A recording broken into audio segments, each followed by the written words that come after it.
Please subscribe to our channel, Pacific Front Untold, and be sure to leave a comment after watching a video.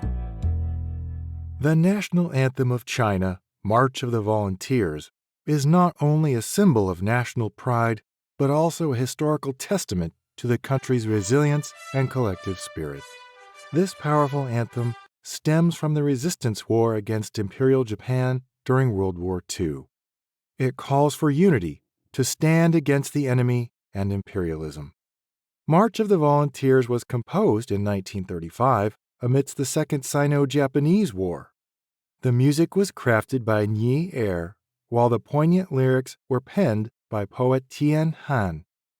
Originally featured in the film Sons and Daughters in a Time of Storm, the song quickly became a unifying anthem against the Japanese invasion and resonated deeply with the Chinese populace. The anthem's lyrics serve as a call to arms, urging the Chinese to stand against subjugation and fight for freedom. The opening line, "Arise, ye who refuse to be slaves," encapsulates the anthem's rallying cry for liberty and resistance.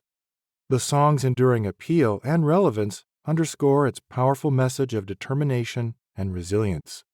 Since its adoption in 1949 as the national anthem of the People's Republic of China, March of the Volunteers has been a staple at significant events representing China internationally at various diplomatic and sporting events.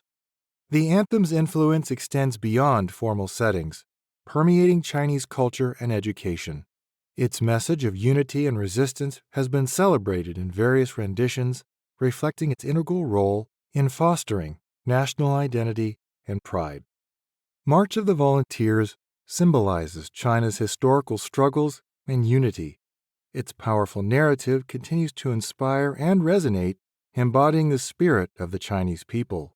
As a cultural and historical emblem, the anthem remains a potent symbol of China's resilience and patriotism.